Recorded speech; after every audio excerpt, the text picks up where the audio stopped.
श्री नृसिंह सरस्वती चरित्र अध्याय 19 पतिव्रतेस सौभाग्यदान। गाणगापूर ही श्रीगुरूंच्या वास्तव्यानं पवित्र झालेली भूमी। इथे नित्यनवीन महिमा होत असे। ह्या तीर्थक्षेत्राचा महिमा अगम्य आणि अपरंपार आहे। श्रीगुरूंच्या अगम्य लीलांनी त्यांची महती चारही दिशांना पसरली। दररोज शेकडो लोक लांबून लांबून त्यांच्या दर्शनाला येत। येणाऱ्या भक्तांची मनोकामना श्रीगुरू पूर्ण करीत होते। श्रीगुरूंच्या आशीर्वादामुळे अनेक दीन दुबळे श्रीमंत झाले। वांज स्त्रियांना पुत्रप्राप्ती झाली। कुष्ठरोगी बरे झाले। अंधांना दृष्टी प्राप्त झाली। श्रीगुरू कृपेमुळे साऱ्यांचे जीवन आनंदमय झाले होते। अशा ह्या कृपाळू श्रीगुरूंना भेटण्यास अनेक दुःखी कष्टी जन दररोज गाणगापूर येथे येत असत। गाणगापूरच्या उत्तर दिशेला माहूर नावाचे एक प्रख्यात स्थान आहे।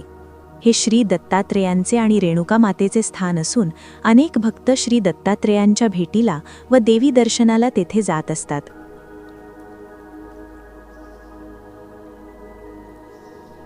त्या गावात एक गोपीनाथ नावाचा ब्राह्मण राहत होता। तो सदाचारी व धनवान असून त्याची पत्नी धार्मिक वृत्तीची व सुविचारी अशी होती।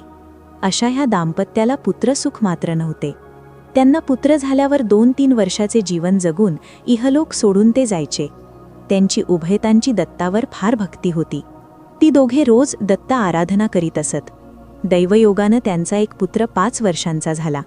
दोघांनी अतिशय लाडात व कौतुकात त्याला वाढविले। एकुलत्या एका मुलाचे संगोपन करताना त्यांना अतिशय आनंद होत असे। त्यांनी मुलाचे योग्य वयात मौंजी बंधन केले। पुढे तो 12 वर्षांचा झाला। तेव्हा त्या काळच्या रीतीप्रमाणे जोडा अतिशय सुंदर दिसत होता। विवाहास जेमतेम 4 वर्ष झाली आणि एका रूपवान गुणवान मुलीशी त्याचा विवाह करण्यात आला। दोघांचाच त्या दाम्पत्याला कोणाची तरी दृष्ट लागली। ब्राह्मण पुत्र दत्ताला क्षयरोगाने गाठले। अनेक औषधोपचार करूनही त्या रोगाला उतार येत नव्हता। उलट दिवसागणिक त्याची प्रकृती खालावत चालली होती। त्याला जेवणही जात नव्हते। त्याची सुशील पत्नी सावित्री त्याची दररोज सेवा करीत होती। त्याच्याबरोबर तीही जेवत नसे। पथ्याचे जे अन्न त्याला देण्यात येई त्यातील 2 घास ती खात असे। वैद्यांनी दिलेली औषधे वेळच्या वेळी त्याला देऊन दिनरात्र ती त्याच्या सेवेत मग्न असायची आणि त्यावेळी ती श्रद्धेने दत्ताचे नामस्मरण करू लागली। अशा परिस्थितीत 3 वर्ष उलटून गेली। क्षयरोगामुळे त्या पुरुषाचा देह क्षीण झाला होता आणि त्या पतीची अन्नावरील वासनाच उडाली। पुढे तर क्षयरोगाने कहरच केला। त्याच्या अंगाला दुर्गंधी येऊ लागली। त्यामुळे कुठलाच वैद्य त्याच्याजवळ येत नव्हता। त्याच्यापासून दूर जाणे ही गोष्ट त्या पतिव्रतेच्या मनाला पटत नव्हती। तिची पतिसेवा अखंड चालूच होती। पतीबरोबर तिचाही उपवास सुरू झाला। तिचे मातापिता भाऊबंध तिला समजावू लागले, परंतु ती कोणाचेच ऐकत नव्हती। ती पतिव्रता सावित्री पौराणिक सत्यवानाच्या सावित्री समान होती। आता तिचे वय 16 वर्षांचे झाले होते। तिचे सासर जसे धनवान होते तसे माहेरही धनवान होते। सावित्री आपल्या मातापित्यांची एकुलती एक मुलगी असल्यामुळे तिच्या मातापित्यालाही हे मुलीचे दुःख पाहावत नव्हते। त्यांनी नामवंत वैद्य आणून उत्तमोत्तम औषधोपचार केले। दानधर्म, यज्ञ, याग, नवस उपवास जे जे करणे शक्य होते ते सर्व त्यांनी केले। त्यांनी सावित्रीला काही व्रतेही करण्यास सांगितली, परंतु पतिसेवा हेच माझे व्रत असून तो बरा होईपर्यंत मी त्याला सोडून कुठेही जाणार नाही असे ती म्हणत असे। ती फक्त दिगंबरा दिगंबरा श्रीपाद वल्लभ दिगंबरा हा जप अहोरात्र करीत होती। तिच्या सासूसासऱ्याने एकदा ज्योतिषाला बोलावून दोघांच्या पत्रिका दाखवल्या। कुलदेवतेच्या नावाने पूजा अर्चा केली, परंतु सारे व्यर्थ गेले। दत्ताची प्रकृती सुधारत नव्हती। वैद्यांनी शेवटी सांगितले, जेवढे प्रयत्न करणे शक्य होते तेवढे आम्ही केले। आता तो भोलानाथच तुमच्या मुलाचे प्राण वाचवेल। वैद्यांचेही निराशेचे शब्द ऐकून मातापिता अतिशय दुःखी झाली। त्यांना काय करावे ते समजेना। आपल्या चेहऱ्यावरचे ते दुःख, ती निराशा त्यांना प्रयत्न करूनही लपविता येत नव्हती। आपल्या मातापित्यांचा तो दुःखाने झाकोळलेला चेहरा पाहून तो ब्राह्मण पुत्र त्यांना म्हणाला, असा अंतर्यामी विलाप करून काय होणार? तुमचा माझा ऋणानुबंध जर संपत आला असेल तर आपण काय करणार? ईश्वर इच्छा म्हणून जे जे होईल ते शांतपणे पाहणे भोगणे प्राप्त आहे। तुमच्या पोटी जन्म घेऊन तुम्हाला सुखी करण्याऐवजी मी तुम्हाला दुःखच दिले। तुम्ही सर्व माझ्या सुखासाठी रात्रंदिवस झटत आहात हे मला दिसते। आपल्या प्रिय पुत्राचे हे समंजस विचार ऐकून त्या दोघांचे अंतःकरण भरून आले. ते दत्त छबीपुढे उभे राहून म्हणाले, हे जगन्नाथा, आम्ही तुझी आराधना केली आणि तुम्ही असा दुःखाचा ठेवा आमच्या पदरी घातलात. हा एकच पुत्र आमच्या वंशाचा दिवा आहे. तुम्ही जर त्याच्या प्राणांचे रक्षण केले नाहीत तर त्याच्याबरोबर आम्ही दोघेही प्राणत्याग करू. असे म्हणून त्यांनी आपल्या पुत्राला जवळ घेतले आणि प्रेमाने त्याच्या डोक्यावर हात फिरवला आणि म्हणाले, आमची सारी भिस्त तुझ्यावरच आहे. तुझे संगोपन करण्यात आमची काही चूक झाली का? तू जर अचानक आम्हाला सोडून गेलास तर वृद्धपणी आम्ही कोणाकडे पाहू? आपल्या प्रिय मातापित्याचे हे बोलणे ऐकून त्यालाही फार वाईट वाटले. तो म्हणाला, माते, तुझ्या पोटी जन्म घेऊन मी तुम्हाला सुख दिले नाही. तुमच्या प्रेमाचा उतराई मी कसा होऊ? मी पापी आहे. तुम्ही उगाच दुःख करू नका. परमेश्वराची इच्छा असेल तसे घडेल. तेथे जवळच सावित्री, त्याची पत्नी उभी होती. तिला जवळ बोलावून तो म्हणाला, प्राणेश्वरी, तू माझ्यासाठी फार कष्ट घेतेस. मी तुला कसलेच सुख दिले नाही. माझे दिवस आता संपत आलेत. तू दुःखी कष्टी होऊ नकोस. माझ्या पश्चात तू माझ्या घरी राहिलीस तरी माझे हे मातापिता तुला सुखात ठेवतील. तुला येथे राहणी कष्टप्रद वाटत असेल तर तू माहेरी जाऊ शकतेस. आपल्या प्रिय पतीचे हे बोलणे ऐकून ती दुःखी झाली. तिला रडू आवरेना. तिने त्याच्या पायावर मस्तक ठेवले आणि म्हणाली, तुमच्याशिवाय मी जगू शकणार नाही. तुम्ही मला सोडून जाऊ नका. जेथे तुम्ही असाल तेथेच मी येईन. आपल्या प्रिय पुत्राचा व सुनेचा हा संवाद ऐकून ते मातापिता अधिकच दुःखी झाले. अति दुःखामुळे ती मातापिता धरणीवर कोसळली. तेव्हा दोघांना उठवून सुनेने त्यांना धीर दिला. ती म्हणाली, तुम्ही मुळीच चिंता करू नका. माझा पती वाचणार आहे. तुम्ही माझ्यावर विश्वास ठेवा. तो शंकरच माझ्या पतीला वाचवेल. सावित्री पुढे म्हणाली, सर्व लोक सांगत आहेत की गाणगापूरला प्रत्यक्ष प्रभू श्री दत्तात्रेय, श्री नृसिंह सरस्वती या नावाने संन्यासी स्वरूपात एक यती संगमावर गाणगापूर येथे राहत आहे. त्यांना शरण गेल्यास आपला कार्यभाग पूर्ण होईल. तुम्ही परवानगी दिलीत तर मी पतीस तेथी घेऊन जाईन व त्यांच्यावरील हे संकट वाचवीन. सुनेची ही विनंती ऐकून सासू सासऱ्यांनी तिला गाणगापुरी जाण्यास परवानगी दिली. सगळ्यांचा निरोप घेऊन ती आपल्या पतीला घेऊन गाणगापूरला जाण्यासाठी निघाली. सासऱ्यांनी पालखीची आणि सोबतीची सोय केली. पतीला आराम वाटावा म्हणून पालखीत गादी घालून त्याला बसविले. सासू सासऱ्यांचा आशीर्वाद घेऊन ती निघाली. जाण्यापूर्वी सासू सासऱ्यांना धीर देऊन म्हणाली, आपले कुलदैवत तुमच्या मुलाचे रक्षण करील. तुम्ही चिंता करू नका. त्यांनी तिला, तुझे सौभाग्य अखंड राहील. आमचे आशीर्वाद तुमच्या दोघांच्या मागे आहेत, असे बोलून धीर दिला. ती पतिव्रता मार्गक्रमण करीत करीत गाणगापूर येथे पोहोचली. वाटेत पतीला थोडा त्रास झाला, परंतु तिने जिद्दीने त्याला गाणगापूर येथे नेले. चौकशी अंती श्री गुरु संगमावर असल्याचे तिला सांगण्यात आले आणि त्यांच्या दर्शनासाठी तुम्ही तिकडे जावे असे ग्रामस्थांनी सांगताच तिने संगमावर जाऊन श्री गुरूंची भेट घेण्याचा विचार केला. पालखीत पतीला हे सांगण्यासाठी ती पालखीजवळ आली. पालखीतील पतीला पाहून तिने हंबरडाच फोडला. सोबतच्या मंडळींना काय झाले असणार याची जाणीव झाली. पती निधनाच्या दुःखाने ती आक्रोश करीत होती. ती परमेश्वरास उद्देशून म्हणू लागली, देवा, तू हे काय केलेस? तुझ्यावरील विश्वासाने मी या मंदिरात आले. तू तर मंदिरच माझ्या शिरावर कोसळविलेस. माझ्या कोणत्या पापाचे हे शासन मला देतोस? आता मी कुठल्या तोंडाने सासू सासऱ्यांनाही दुःखद वार्ता देऊ? या माझ्या पतीबरोबर मलाही घेऊन जा. माझ्या प्राक्तनाचे हे भोग आहेत. असे म्हणून जवळच असलेली सुरी तिने आपल्या हाती घेतली. तिचा हेतू ओळखून सोबतच्या मंडळीने जबरदस्तीने ती सुरी तिच्या हातातून काढून घेतली. तेव्हा ती जमिनीवर डोके आपटून घेऊ लागली. तिचा तो आक्रोश ऐकून तेथे ग्रामस्थ मंडळी जमा झाली. त्या समूहात रुद्राक्ष धारण केलेला एक तेजस्पुंज तपस्वी तिला दिसू लागला. तो गर्दीतून वाट काढीत तिच्या समोर येऊन तिला म्हणाला, बाळे, शांत हो. हा अविचार सोडून दे. जीवनाचा दोर एकदा तुटला की तो कितीही आक्रोश केल्याने सांधला जात नाही. जन्माबरोबर मृत्यू हा ठेवलेलाच आहे.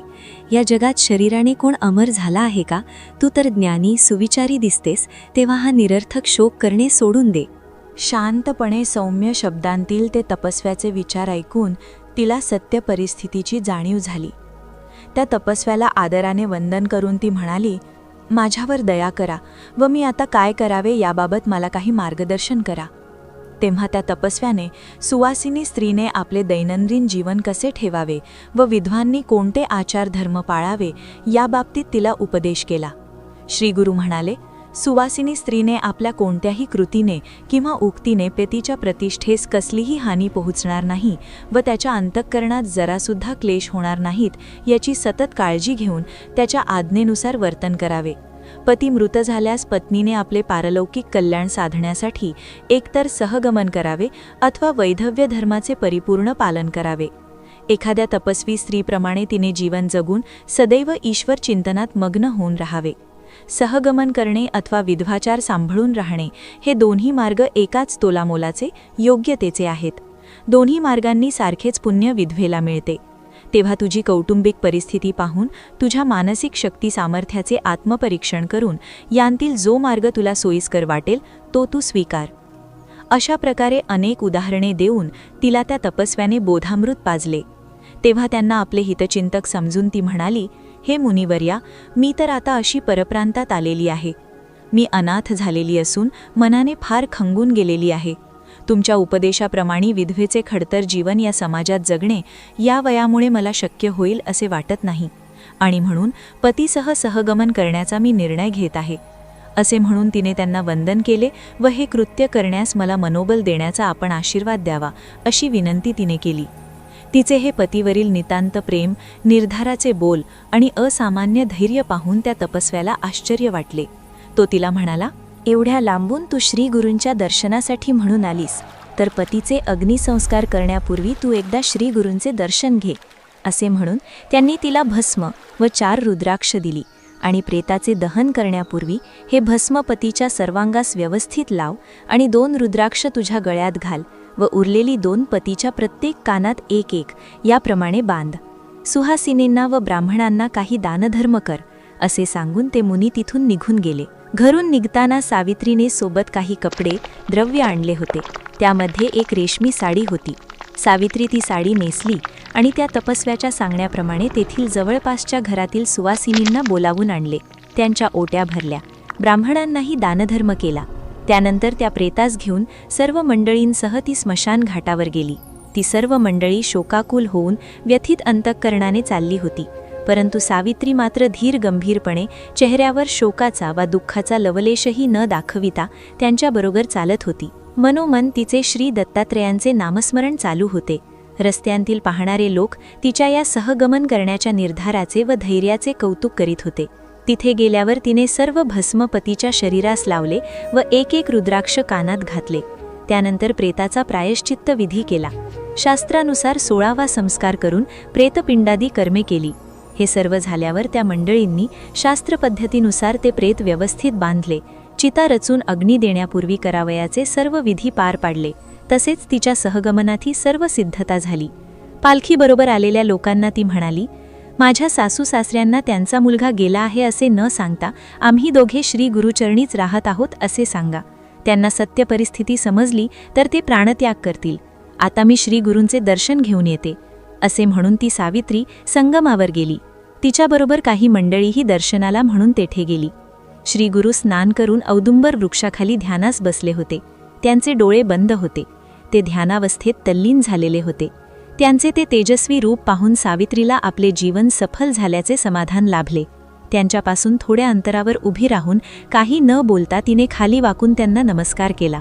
त्यांचे नेत्र बंदच होते, पण तिच्या बांगड्यांच्या आवाजाने कोणीतरी सौभाग्यवती दर्शनास आल्याचे त्यांना जाणवले. म्हणून तिने वंदन करताच अखंड सौभाग्यवती भव असा आशीर्वाद श्री गुरूंनी दिला. तिने परत वंदन केल्याचे जेव्हा त्यांना जाणवले तेव्हा त्यांनी अष्टपुत्रा भव असा आशीर्वाद दिला. परंतु तिने तिसऱ्यांदा जेव्हा वंदन केले तेव्हा श्री गुरूंनी डोळे उघडले व समोर उभ्या असलेल्या समुदायावरून नजर फिरवली. श्री गुरूंचा आशीर्वाद ऐकून तिला विस्मय वाटला होता. तर सोबतचे लोक आपापसात कुजबूज करून हसू लागले.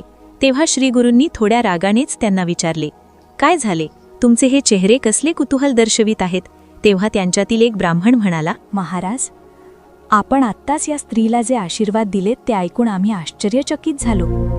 क्षमा करा, पण या स्त्रीचा पती मृत झाला असून त्याचे प्रेत स्मशानात आणले आहे. ही स्त्री पतीबरोबर सहगमन करणार आहे.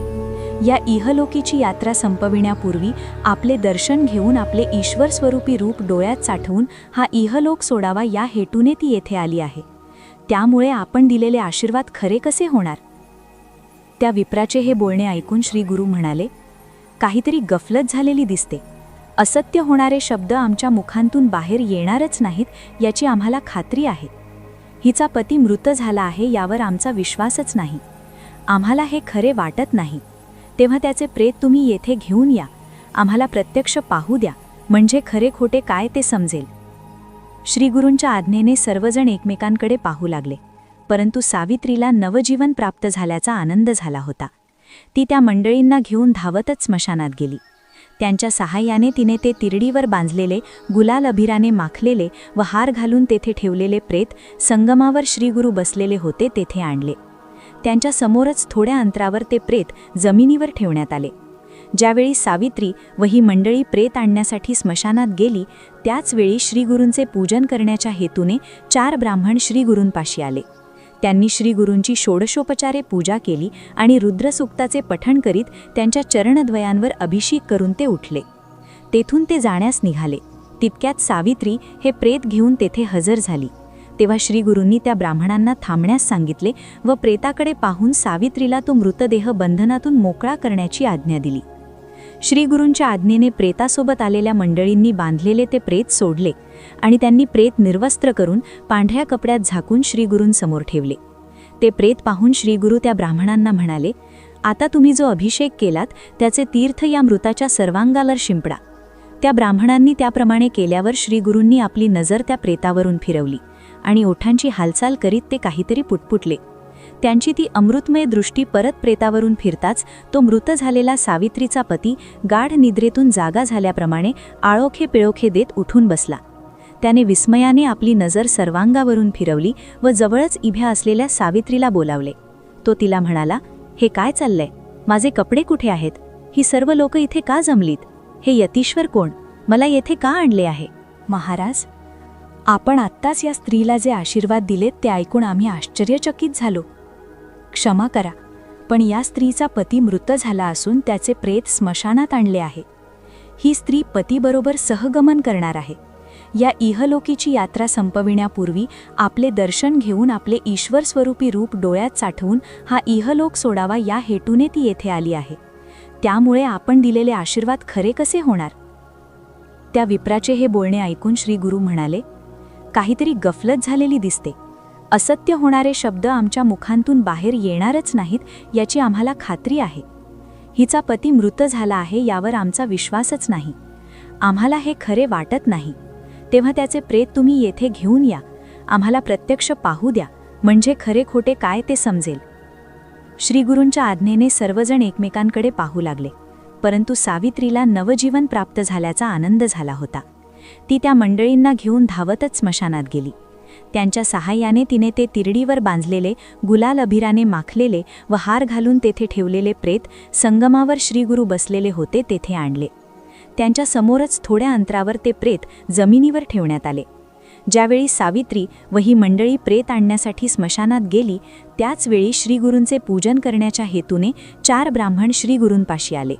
त्यांनी श्रीगुरूंची षोडशोपचारे पूजा केली आणि रुद्रसूक्ताचे पठण करीत त्यांच्या चरणद्वयांवर अभिषेक करून ते उठले. तेथून ते जाण्यास निघाले. तितक्यात सावित्री हे प्रेत घेऊन तेथे हजर झाली. तेव्हा श्रीगुरूंनी त्या ब्राह्मणांना थांबण्यास सांगितले व प्रेताकडे पाहून सावित्रीला तो मृतदेह बंधनातून मोकळा करण्याची आज्ञा दिली. श्रीगुरूंच्या आज्ञेने प्रेतासोबत आलेल्या मंडळींनी बांधलेले ते प्रेत सोडले आणि त्यांनी प्रेत निर्वस्त्र करून पांढऱ्या कपड्यात झाकून श्रीगुरूंसमोर ठेवले. ते प्रेत पाहून श्रीगुरू त्या ब्राह्मणांना म्हणाले, आता तुम्ही जो अभिषेक केलात त्याचे तीर्थ या मृताच्या सर्वांगावर शिंपडा. त्या ब्राह्मणांनी त्याप्रमाणे केल्यावर श्रीगुरूंनी आपली नजर त्या प्रेतावरून फिरवली आणि ओठांची हालचाल करीत ते काहीतरी पुटपुटले. त्यांची ती अमृतमय दृष्टी परत प्रेतावरून फिरताच तो मृत झालेला सावित्रीचा पती गाढ निद्रेतून जागा झाल्याप्रमाणे आळोखे पिळोखे देत उठून बसला. त्याने विस्मयाने आपली नजर सर्वांगावरून फिरवली व जवळच इभ्या असलेल्या सावित्रीला बोलावले. तो तिला म्हणाला, हे काय चाललंय? माझे कपडे कुठे आहेत? ही सर्व लोक इथे का जमलीत? हे यतीश्वर कोण? मला येथे का आणले आहे? असे अनेक प्रश्न तो तिला विचारी लागला.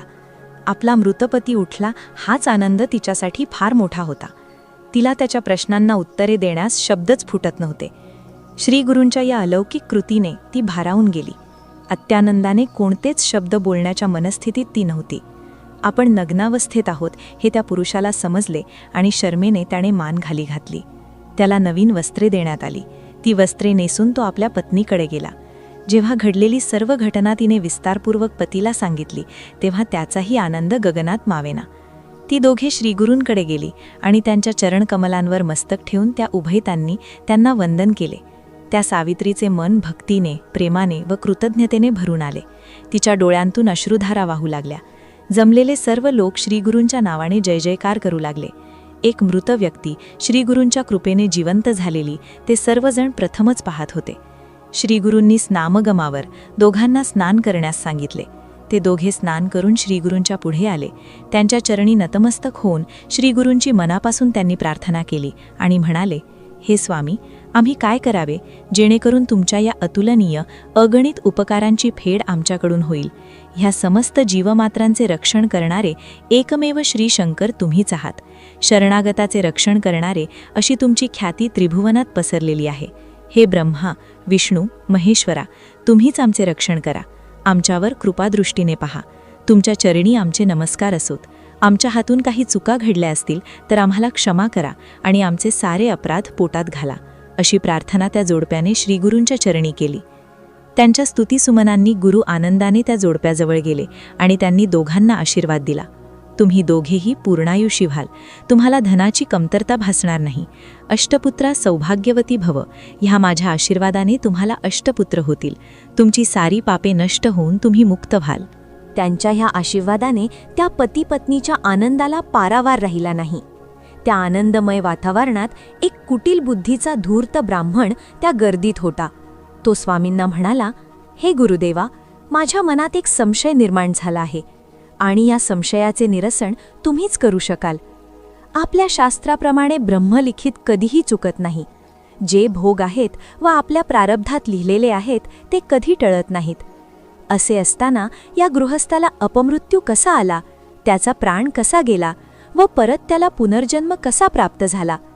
त्या ब्राह्मणाचे बोलणे ऐकून श्रीगुरू हसले व म्हणाले, आम्ही ह्या माणसाच्या पुढच्या जन्मातील काही आयुष्य ब्रह्मदेवाकडून मागून घेतले आहे. मी त्याचे आयुष्य 30 वर्षांनी मागून घेतल्यामुळे त्याचा हा पुनर्जन्म झाला. त्याची पत्नी सावित्री अत्यंत पुण्यवान होती. तिच्या पुण्याईपुढे मला माझी मान तुकवावीच लागली. पतिव्रतेची शक्ती फार बलवान असते. तिच्या पतीच्या प्राक्तनानुसार त्याचे आयुष्य संपलेले होते, परंतु पत्नीच्या पुण्याईपुढे ईश्वरही अशी मान झुकवतो. असे म्हणून श्रीगुरू गाणगापूर येथील मठात गेले. त्यांच्याबरोबर ती पतिपत्नी संगमावरून गाणगापूरला गेली. त्या दिवशी संध्याकाळीच त्या पुनर्जन्म झालेल्या ब्राह्मणाचे मातापिता त्यांची खुशाली जाणून घेण्यासाठी गाणगापूरला आले. तेव्हा त्यांना आपला पुत्र सुस्थितीत असून आनंदात दिसला. हे पाहून मातापित्यालाही अत्यानंद झाला. आपल्या पुत्राकडून व सुनेकडून तेथे झालेली सर्व हकीकत त्यांना समजली. आपली सून देवताच आहे. तिच्या पुण्याईनेच माझ्या पुत्राला आज पुनर्जन्म प्राप्त झाला आहे याची त्यांना खात्री झाली. ती रात्र सर्वांनी आनंदात श्रीगुरूंचे भजन करण्यात घालवली. दुसऱ्या दिवशी श्रीगुरूंचे पूजन करून मोठी समाराधना केली. ब्राह्मणांना दानधर्म केले गेले. गाणगापूर सोडण्यापूर्वी सावित्रीने श्रीगुरूंना विचारले, आम्ही गाणगापूर येथे आल्यावर एका तपस्व्याने जे भस्म व 4 रुद्राक्ष मला दिली होती ती रुद्राक्ष कोणत्या हेतूने मला दिली होती? तेव्हा श्रीगुरूंनी तिला सांगितले, बाळे, तो तपस्वी आपणच होतो. ती तुला दिली कारण भस्म तुझ्या पतीच्या अंगाला फासल्यामुळे मला त्याचा पुनर्जन्म करता आला. ती रुद्राक्ष तू जपून ठेव. भस्मधारणाने व रुद्राक्ष वापरण्याने चित्तवृत्ती प्रसन्न राहते. ईश्वर निष्ठा वाढीस लागते. म्हणून यती, महायती, साधू सर्व भस्म लावून रुद्राक्ष घालतात. असे म्हणून त्यांनी त्या रुद्राक्ष व भस्माचा महिमा तेथे जमलेल्या सर्वांना सांगितला. ती पुण्यवान सावित्री पती व सासूसासरे यांच्यासह आपल्या गावाला परतली. परत जाताना गुरुदेवाने दिलेली रुद्राक्ष व भस्म नेण्यास ती विसरली नाही.